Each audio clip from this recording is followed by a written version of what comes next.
All right, we now welcome on Coach Brandt on the pregame show. Coach, coming off of a pair of wins in Pittsburgh, so, I mean, could you have asked for a better start for your tenure as the Caps coach? Well, I think the first night went about as good as it could go. We were able to get two pretty quick early, and it kind of settled us in. I thought Des Moines had a good first shift, kind of jumped us a little bit, but we were able to settle in nicely. And then it was great to see Muss there when we needed him.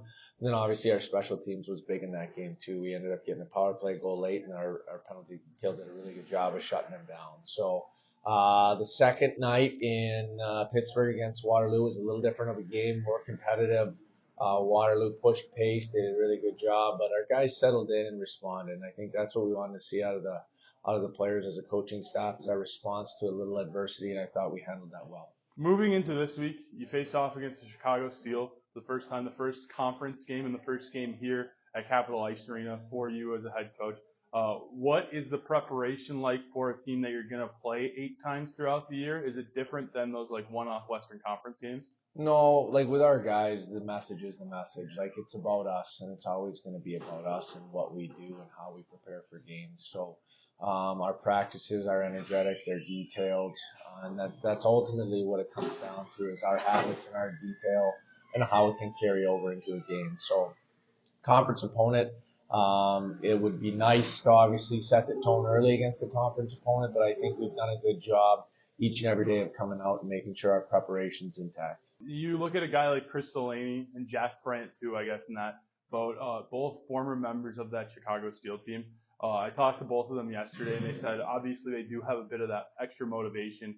I don't know if you've ever been in that situation where you have to play against a former team, but what advice would you have for those two coming into a game like tomorrow night? Well, be you, right? I think that's the biggest thing. You saw Coos had a little additional jump against Des Moines, right? And I think we saw James have some jump against Waterloo. So obviously when you're playing a team that you used to be a part of, or guys you used to play with, the motivation's automatically there. But at the end of the day, again, it's be you, be who you are as a player. Don't stray from your identity. And those guys have done a really good job of that in the first 2 games, and I expect the same coming up here.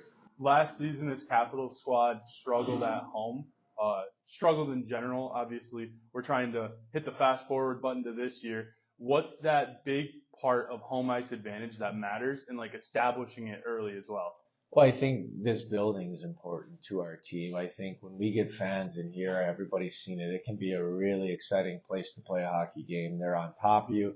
Everything's in tight. So for us, it's just simplicity early, creating momentum, getting the crowd into it, and then continuing to stay with our game for the first 20 minutes. And that's all we're worried about. So we hope that the building is going to be packed. I think it'll add to the energy and to our guys, and we're looking forward to seeing it. Perfect. Thanks so much, Coach. Thank you.